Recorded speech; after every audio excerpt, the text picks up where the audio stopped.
je vous propose de nous diriger vers vers le premier lieu de pause, situé aux 4 places de la République, juste derrière vous. Donc à tout de suite. Merci. Si tu veux, tu peux dévoiler le pavé, la mémoire. C'est la maman? Peut-être qu'elle veut tenir si tu veux. Hein. Tu peux. Donc je vais lire une petite biographie et après c'est ton tour de jouer. Ok, ça va? Tu peux pas ça à la maison.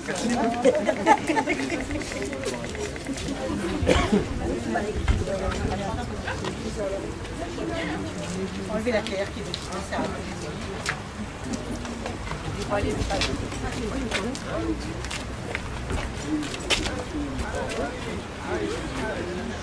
Ici habitait Myria et ses 2 enfants, Lucien et Fanny Wolf, originaires de Lixheim en Moselle. Myria s'est mariée au marchand de bestiaux sarunionnais Bernard Wolf. C'est ici, aux 4 places de la République, que vivait la famille avant la guerre.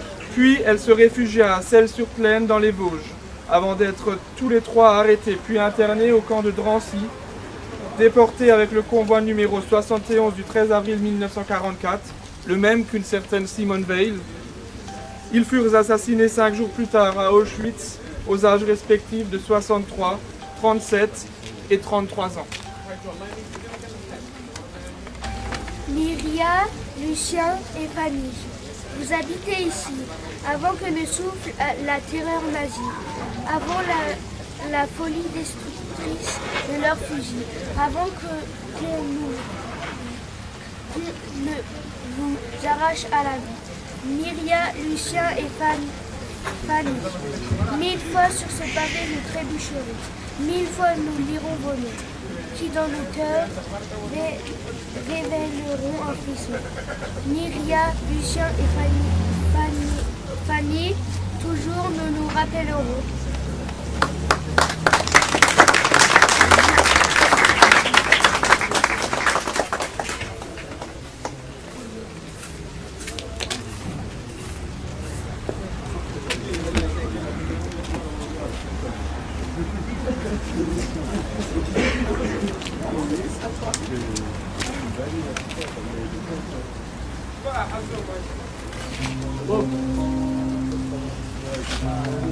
Quand tu effacé sur le banc, la foule, pouvoir parler à un ange, douce, lui montrer la blessure étrange, la toule, d'un homme qui voudra trouver en douceur, au fond de lui un reste de lueur, l'espoir de voir enfin un jour un monde meilleur. Qu'est-ce qui pourrait sauver l'amour? Qu'est-ce qui pourrait sauver l'amour? Et comment retrouver le goût de la vie qui pourrait remplacer le besoin par l'envie? Qu'est-ce qui pourrait sauver l'amour? Qu'est-ce qui pourrait sauver l'amour? Et comment retrouver le goût de la vie qui pourra remplacer le besoin par l'envie?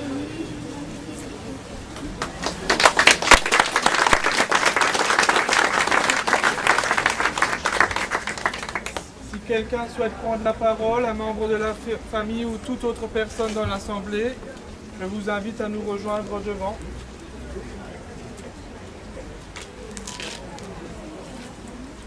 Parfait.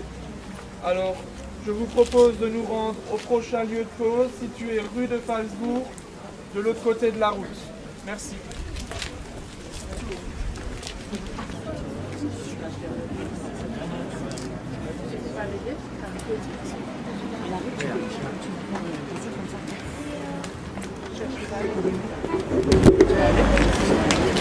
Ah, c'est pas ça, oui, qui fait.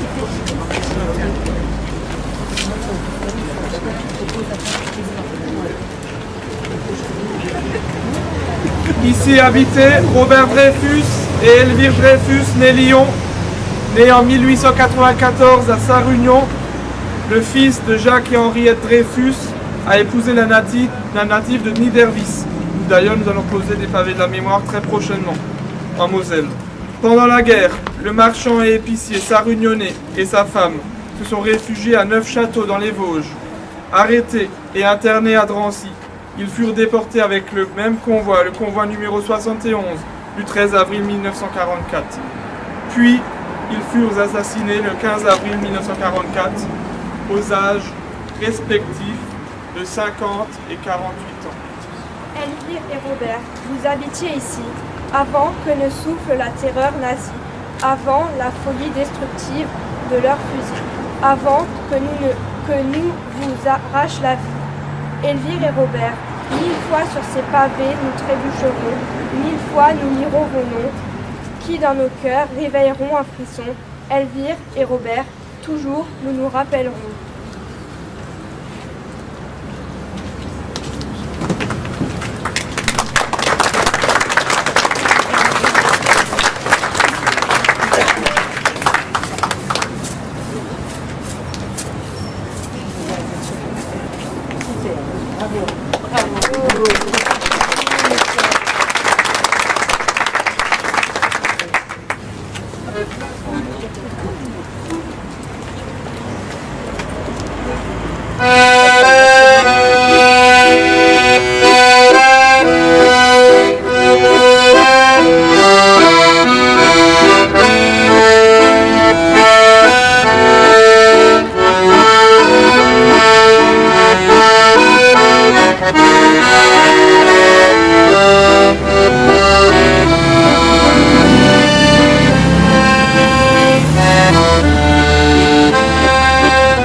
Est-ce qu'un membre d'une famille ou quelqu'un de l'Assemblée souhaite prendre la parole?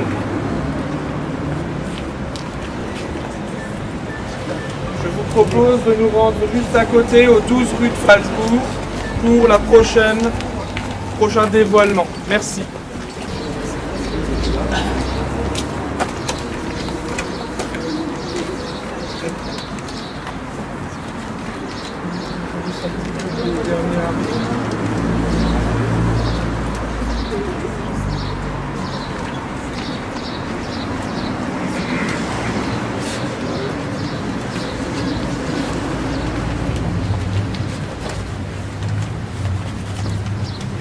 Ici habité Berthe David, né le 31 juillet 1875 à Balbronn, où nous avons posé 10 pavés très récemment. L'aîné de Jacques Schumacher et Marie Lévy s'était marié au boucher Léopold Léon David de Sarre-Union en 1903.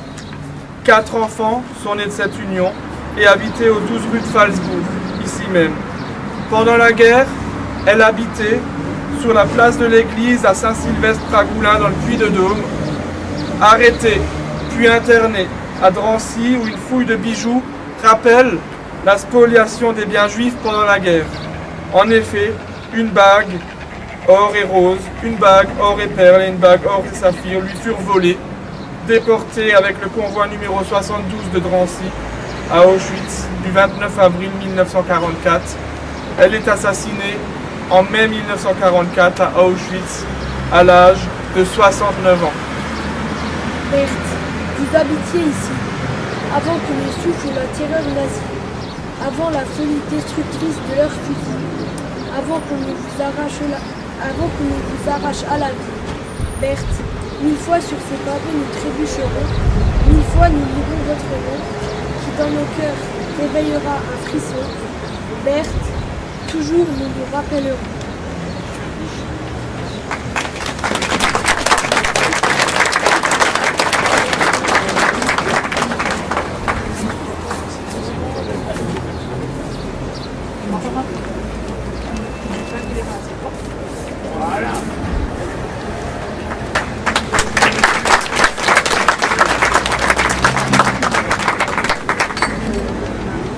Est-ce qu'un membre de la famille David souhaite s'exprimer ou toute autre personne dans l'Assemblée?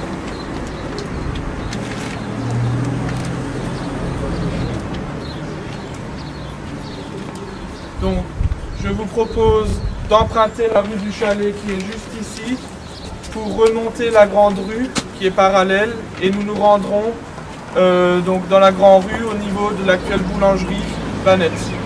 Merci. Lisa.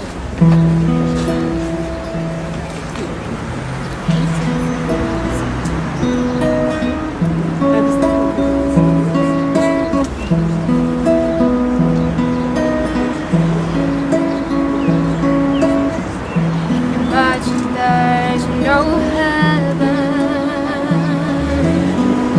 It's easy if you try.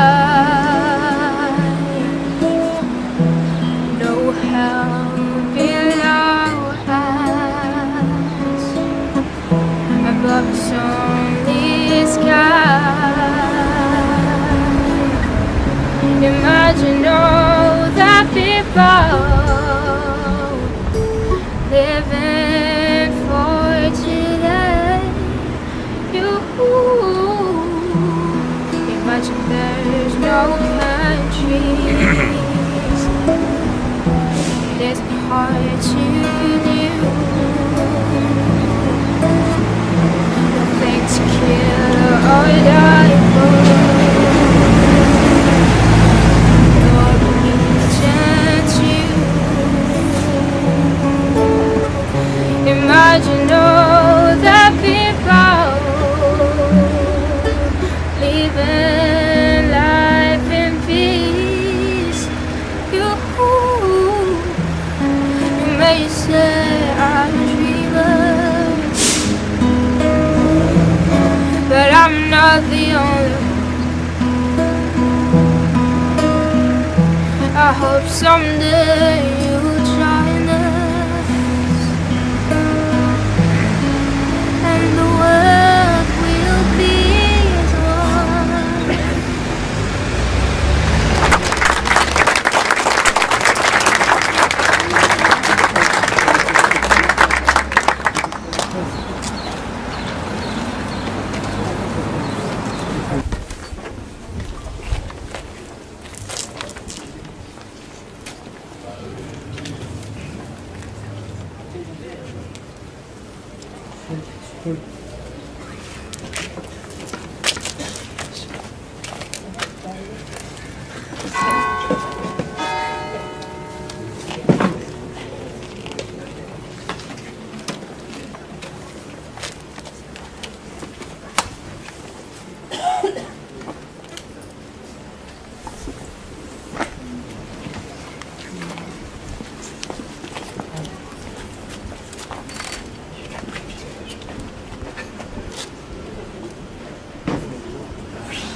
Ici habitaient Henri et Nora Lévy. En 1930, la Hersteinoise, épouse le commerçant et mécanicien sarunionnais dans sa commune natale. Pendant la guerre, il se réfugie au 125 cours Tolstoï à Villeurbanne dans le Rhône. Arrêtés, puis internés à Drancy, ils furent déportés à Auschwitz avec le convoi numéro 75 du 30 mai 1944. Nora fut assassinée à Auschwitz le 4 juin 1944 à l'âge de 41 ans. Henri est un rescapé de la Shoah. Il décéda en 1980 à Saint-Dizier.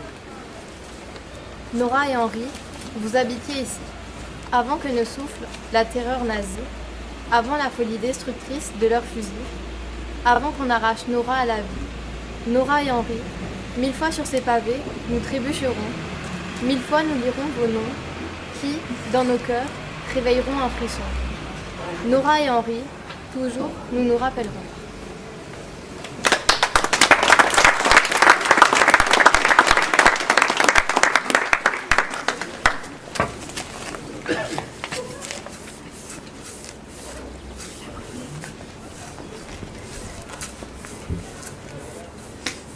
Encore, Gabriel. Non, non, sur le pavé. Là, oui. Voilà, très bien. Bravo, bravo Castellane. Bravo.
Quelqu'un souhaite prendre la parole? Je dois également signaler que la difficulté aussi à parfois prendre contact avec les familles qui parfois ont été décimées fait que parfois nous n'avons pas d'intervention ici même.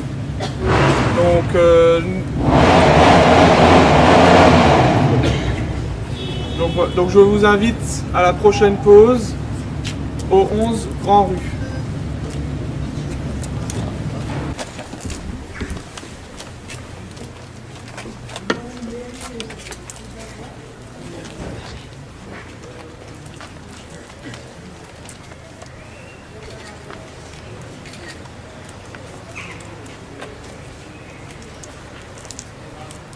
Ici habitait la famille de Jules Wolf.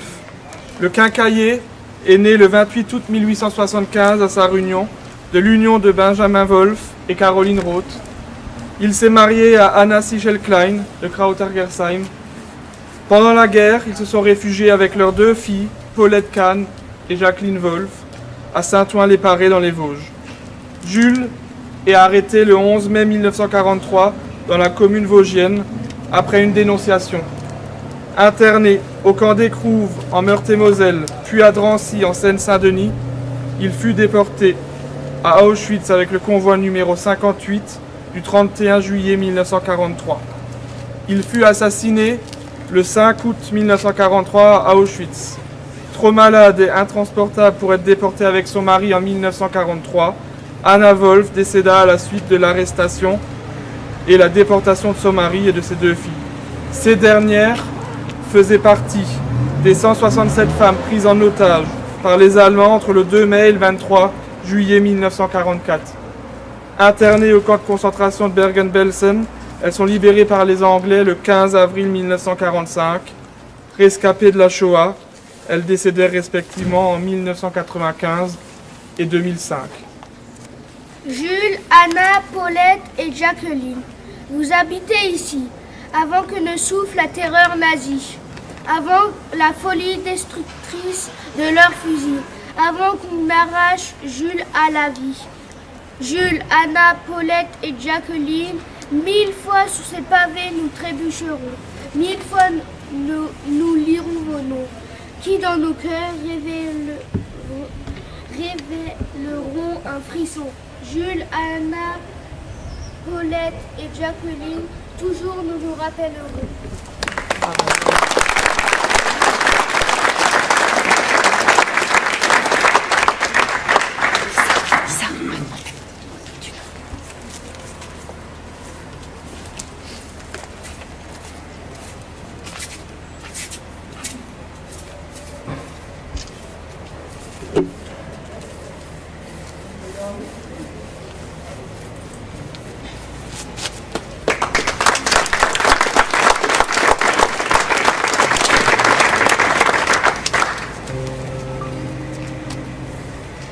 J'avais les yeux clairs et la robe en bleu, à côté de sa mère et la famille autour, elle un peu discrète au du soleil et la fin du jour. Photo n'est pas bonne mais le plaisir, le bonheur en personne et la douceur d'un soir, et belle la musique sur tout chemin. Et puis comme toi, comme toi, comme toi, comme toi, comme toi,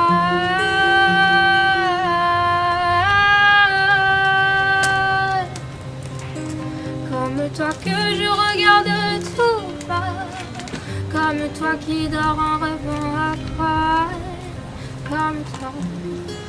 Comme toi, comme toi, comme toi que je regarde tout bas, comme toi qui dors en rêvant à croire, comme toi, comme toi, comme toi, comme toi.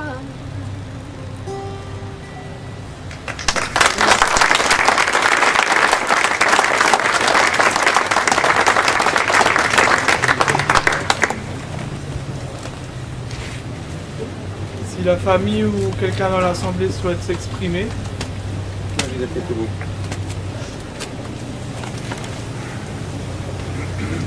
Donc je suis le petit-fils et je voudrais remercier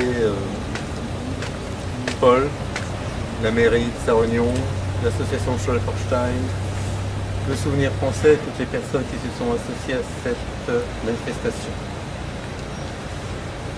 Le devoir des enfants, c'est d'honorer leurs parents.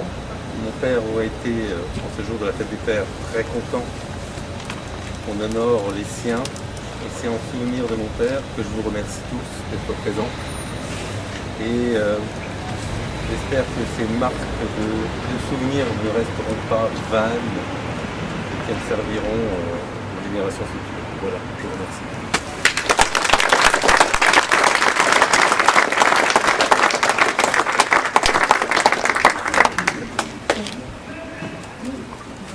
Je vous remercie. Je vous propose de rejoindre le prochain lieu de pause au 4 Grand Rue qui fait l'angle. À tous.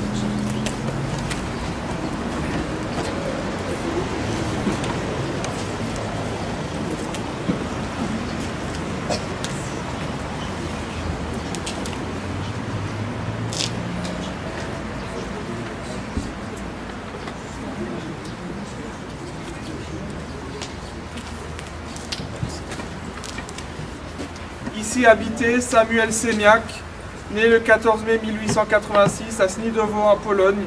Il s'est marié à Eva Trembecka, commerçant en bonnetterie.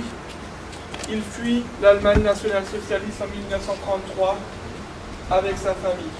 La famille Vlor, sa belle-sœur et son beau-frère s'installent à Diemeringen, pendant que Samuel et Eva résident aux 4 grands rues à Sarre-Union.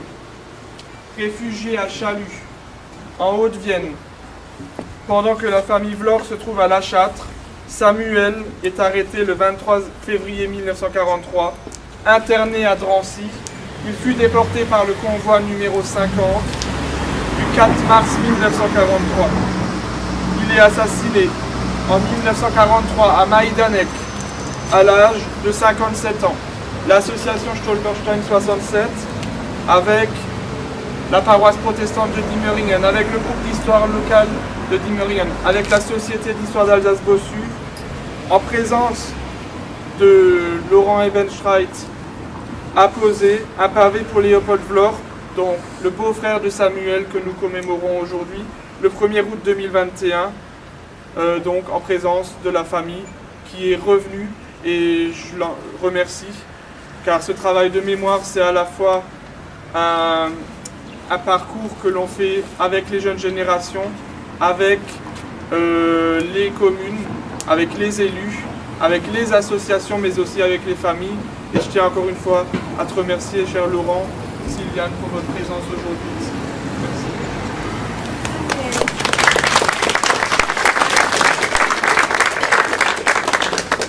Samuel, vous habitiez ici avant que ne souffle la terreur nazie, avant la folie destructive de leurs fusils, avant qu'on ne vous arrache la vie. Samuel, 1000 fois sur ces pavés nous trébucherons, 1000 fois nous lirons votre nom, qui dans nos cœurs réveillera un frisson. Samuel, toujours nous nous rappellerons.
Nous remercions les organisateurs de nous permettre de prendre la parole aujourd'hui en ce lieu. C'est la deuxième fois qu'un pavé de mémoire est posé en lien avec notre famille. Un premier pavé il y a 3 ans, Paul l'a rappelé, non loin d'ici à Diemeringen, en mémoire de Léopold Vlor, aujourd'hui à Sarre-Union, en mémoire de Samuel Seignac. Ces 2 hommes avaient épousé 2 cousines de notre grand-mère paternelle, Eva et Mina Trembetska, les cousines. Notre grand-mère, Gitla Kirschenbaum, et son mari, Alfred Hevenstreit, tous nés dans des pays et des empires disparus, recomposés à la fin de la Première Guerre mondiale. Bousculés, déplacés par les événements et les pogroms, ils se sont retrouvés à proximité les uns des autres dans cette région d'Alsace-Lorraine pendant quelques années, entre 1930 et 1937. Nous avons entendu parler par notre père et notre grand-mère de Strasbourg, de Sarreguemines, de Diemeringen, de Sarre-Union, de Fénétrange et des déjeuners de famille le dimanche. La Deuxième Guerre mondiale et le génocide des Juifs par les nazis ont dispersé la famille à tout jamais, pour la plupart d'entre eux. Notre grand-mère et ses 2 enfants ont survécu, grâce notamment à Jacques Bory, devenu juste parmi les justes. Si nous avons l'occasion aujourd'hui de faire revivre brièvement ces noms et ces personnes, c'est grâce à la mémoire des événements qui nous fut transmise par notre famille, mais aussi et surtout grâce à Paul Anthony, qui s'est fortement engagé pour le déploiement des pavés de mémoire des Stolpersteine, à l'occasion de ses études d'histoire. Ces pavés de mémoire sont un moyen petit, mais permanent, qui interroge le passant et rassemble les personnes concernées. Cela nous paraît bien utile, dans ces temps où poussées locales d'antisémitisme et guerre sont de retour.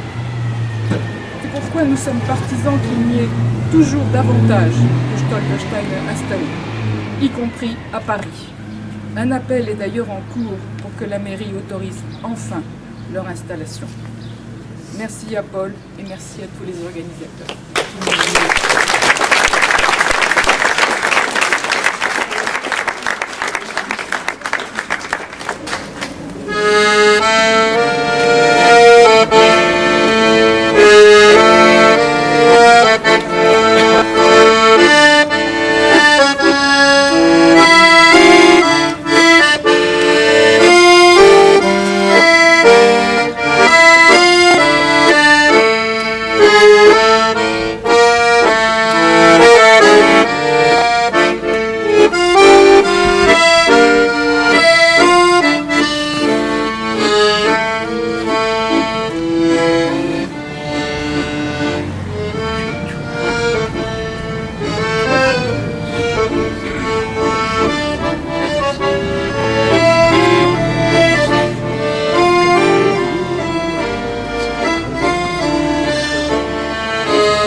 À présent, je vous invite à emprunter la rue où vous trouverez sur votre chemin la synagogue pour la prochaine pause au 19 rue Frédéric Flurer pour André Aron. Bon, merci.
Ici habitait André Aron, le 4e enfant de Myrtille Aron et Julie Veil.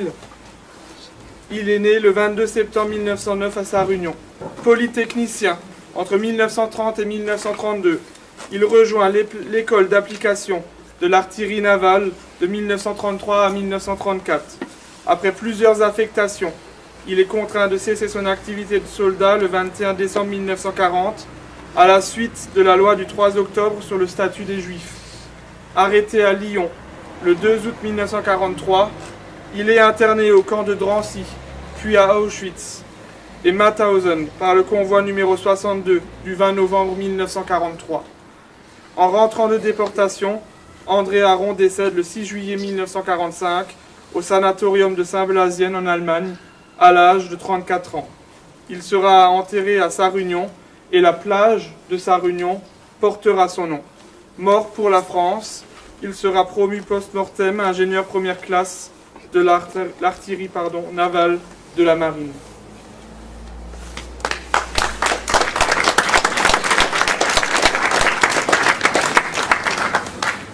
André, vous habitiez ici, avant que ne souffle la terreur nazie, avant la folie destructrice de leurs fusils, avant que vous ne perdiez la vie. André, 1000 fois sur ces pavés nous trébucherons, 1000 fois nous lirons votre nom, qui dans nos cœurs réveillera un frisson. André, toujours nous nous rappellerons.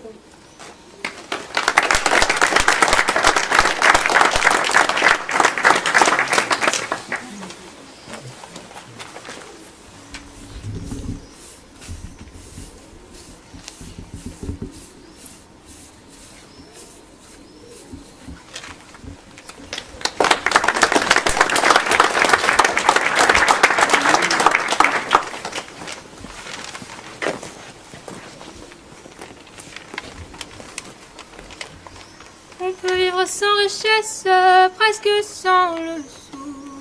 Des seigneurs et des princesses, y en a plus beaucoup. Mais vivre sans tendresse, on ne le pourrait pas. Non, non, non, non, on ne le pourrait pas. On peut vivre sans la gloire qui ne prouve rien. Être inconnu dans l'histoire et s'en trouver bien. Mais vivre sans tendresse, il n'en est pas question. Non, non, non, non, il n'en est pas question. Quelle douce faiblesse, quel joli sentiment, ce besoin de tendresse qui nous vient en naissant, vraiment, vraiment. Dans votre immense sagesse, immense ferveur, faites donc pleuvoir sans cesse au fond de nos cœurs des torrents de tendresse, pour que règne l'amour jusqu'à la fin des jours.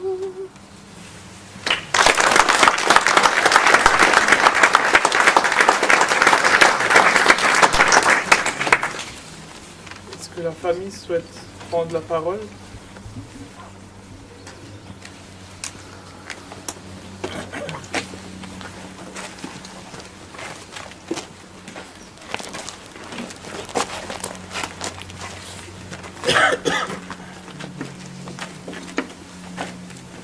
Nous sommes les représentants, les descendants de la famille Aron, ma sœur et moi. Et nous avons tenu à venir ici à Sarre-Union après avoir été prévenus par la mairie, puis avoir pris contact avec M. Anthony. Et voilà, nous tenions vraiment à venir parce que Sarre-Union est le berceau de la famille Aron depuis des générations. Et notre père était très, très uni avec son cousin Germain, André.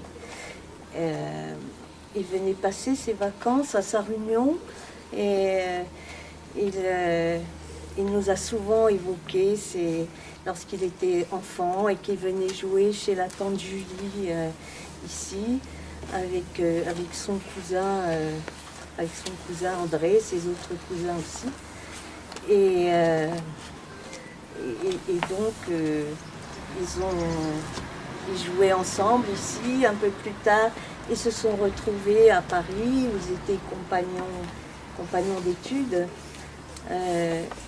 André est entré à Polytechnique, notre père était à HEC et ils sortaient toujours ensemble et ils ont beaucoup de souvenirs ensemble dont nous parlait souvent notre père. Et nous sommes vraiment honorés de venir ici pour rendre hommage à André Aron et à toute la famille. Je passe la parole à ma sœur. Oui, c'est un grand moment d'émotion. On a fait le voyage avec plaisir. On voulait remercier la mairie, Monsieur Anthony et tous les enfants qui ont cherché et qui ont travaillé avec lui, et Monsieur Roté aussi, et le monument du souvenir. Et je trouve que c'est pas du tout anodin qu'on soit aussi nombreux réunis aujourd'hui dans ces rues de Sarre-Union. Alors moi, il y a un geste qui me bouleverse, c'est le geste des petits-enfants qui, avec leurs balayettes, viennent sortir de la cendre des camps de concentration où ils ont tous brûlé. Tout à coup, surgissent des individus, des personnes qui ont vécu, qui ont habité ce village, qui ont été vivants. Et aujourd'hui, grâce à vous et grâce aussi à ce geste, on arrive à faire ressurgir, sinon la vie, du moins la mémoire. Et donc, je ne veux pas être trop longue, mais je trouve que par les temps aujourd'hui, c'est vraiment très très important que ce geste ne soit pas une simple formalité, que ces noms qu'on égrène ne soient pas des noms comme une litanie, mais qu'on se dise que on croyait que la bête immonde était tuée, elle peut ressurgir, et je crois qu'il faut s'en souvenir.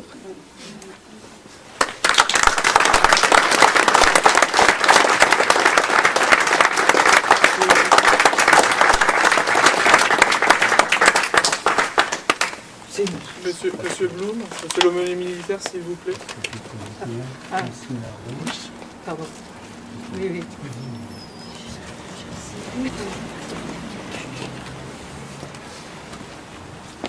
En tant qu'aumônier militaire, je tenais à faire une prière pour les morts, en mémoire de M. Aron, qui était, comme l'a rappelé M. Anthony, un ingénieur de la marine, de l'artillerie navale, mais également pour toutes les victimes de la communauté de Sarre-Union. Et à la suite de cette prière pour les morts, nous réciterons également le Kaddish. El mole rachamim, shochen b'meromim, hametzem menucho nechono al kanfei hashechino b'malos kedoshim uteharim כזהר הרוקיע מאירים ומזהירים לנשמוס 6 מיליוני אחינו ואחיותינו בני ישראל ומתוכם אהרון בן מנהלם ובכל קהילות Sarre-Union שנהרגו, שנשחטו, שנשרפו, שנחנקו, שנרמעו ושנגברו חיים בידי הנאצים ועוזריהם יימח שמם. באושוויץ, מיידנק, טרבלינקה, סוביבור, בלזש, חמנו, ובכל מחנוס מובס, ומסרו נפשם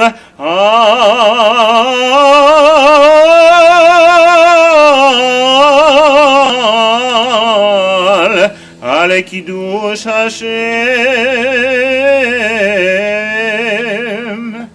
בעבור שאנו מתפללים לעילוי נשמתם. לכן בעל הרחמים יסתירם סייסר כנפיו לעולמים, בצרור החיים אס נשמתם בגן עדן, בגן עדן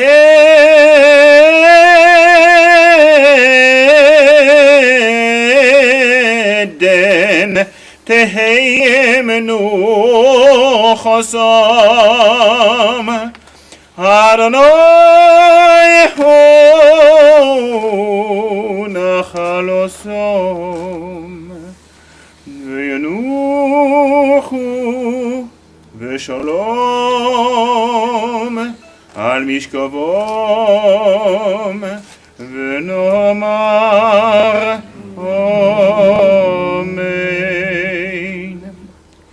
Dieu empli de miséricorde résidant dans les hauteurs, accorde le juste repos sous les ailes de la présence divine, parmi les saints et les purs qui brillent comme la splendeur du firmament. Aux âmes des 6 millions de nos frères et sœurs, hommes, femmes et enfants, parmi eux, André Aaron et toute la communauté de sa réunion, qui ont été tués, abattus, massacrés, brûlés à Auschwitz, Majdanek, Treblinka, Sobibor, Belzec, Chemno et dans les camps de la mort, qui ont ajouté à la sanctification du nom divin. Du fait que nous prions pour l'élévation de leur âme, que le Maître de miséricorde les cache sous ses ailes à jamais et enveloppe leur âme dans la vie éternelle, qu'au jardin d'Éden soit leur repos et qu'ils se tiennent à leur destin jusqu'à la fin des jours, et nous disons Amen. Yisgadal v'yiskadash shemei rabo, bolmo divro chirusei v'yamlich malchusei, b'chayechon u'b'mechon u'chayei dechol beis Yisroel, b'agolo v'zman kori v'yimeru Amen. יהי שמי רבו מבורך לעולם ולעולמי עולמיו. יסבורך וישתבח ויספואר ויסחומם ויסנשא ויסעדו ויסעלה ויסעלול שמי לקודשו בריחו. לעילו מן כל ביחוסו ושירוסו תושבחוסו ונחמוסו דמירון בעולמו וימרו אמן. יהי שלום רבו מן שמיו וחיים עלינו ועל כל ישראל וימרו אמן. עושה שלום במרומו והוא יעשה שלום עלינו ועל כל ישראל וימרו אמן.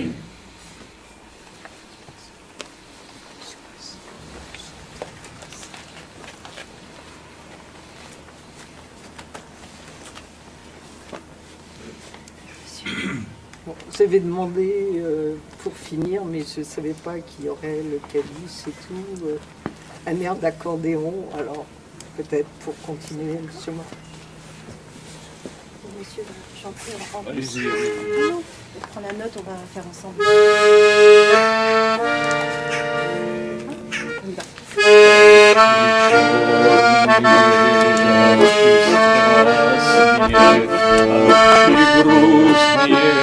И прекраснее, я вас, как боюсь я вас, смотрю, видя вас, я не добрый час.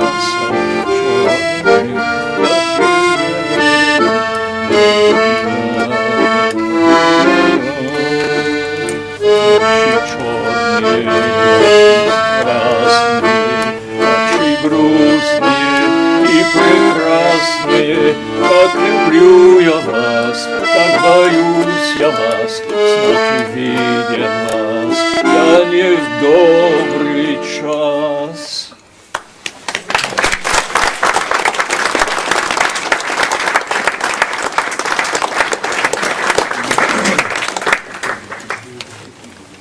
Merci. Je vous propose d'aller en direction donc de la rue de Beach où nous effectuerons le dernier dévoilement de ces cérémonies de pose de Stolpersteiner à sa réunion. Merci.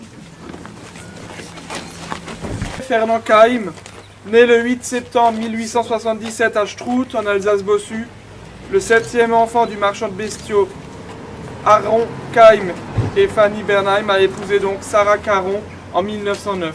Nous avons donc une pensée également pour Sarah Caron aujourd'hui.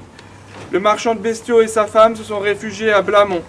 Il fut arrêté le 13 août 1943 dans la commune de Meurthe-et-Moselle, puis fut interné à Drancy, d'où il fut déporté à Auschwitz par le convoi numéro 61 du 28 octobre 1943. Il fut assassiné le 2 novembre 1943 à Auschwitz à l'âge de 66 ans. Fernand, vous habitiez ici, avant que ne souffle la terreur nazie, avant la folie destructrice de leurs fusils, avant qu'on ne vous arrache à la vie. Fernand, 1000 fois sur ces pavés, nous trébucherons, 1000 fois nous lirons votre nom, qui dans nos cœurs réveillera un frisson. Fernand, toujours nous nous rappellerons.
Souhaite s'exprimer?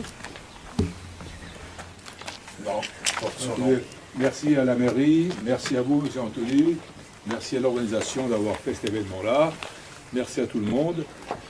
C'est un événement triste, mais qui ressurgit bien, mais il faudrait qu'on soit conscient de l'avenir, que ceci ne se reproduise plus.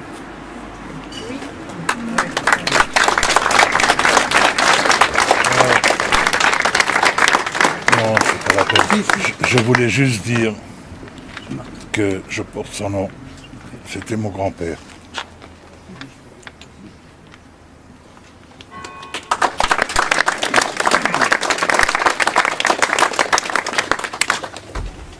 Grâce à toi, il est perpétué jusqu'à aussi longtemps que possible.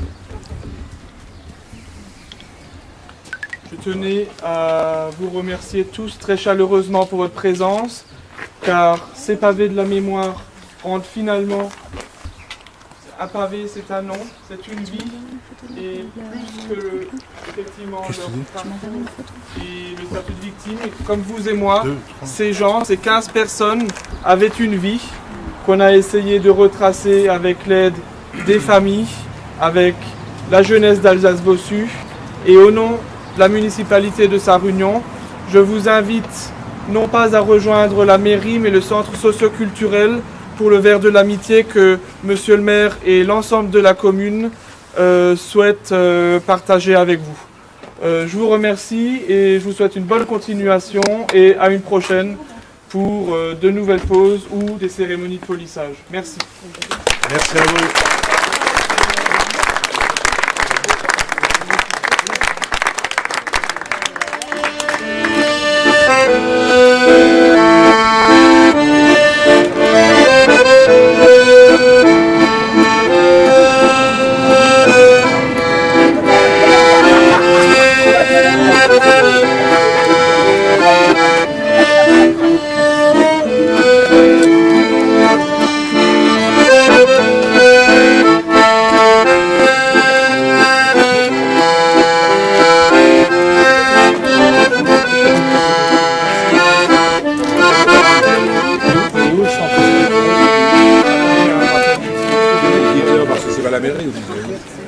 Juste une petite précision, le centre socio-culturel se trouve sur la place de la Corderie, donc c'est le long de la grande route, d'accord, en direction de l'autoroute. À gauche, tout à fait. S'il vous plaît, on peut redescendre à pied, la grande rue, passer le feu rouge, donc au croisement, à gauche. Il y a la première rue, la rue du Chalet que nous avons empruntée, et il faut continuer encore sur 100 mètres.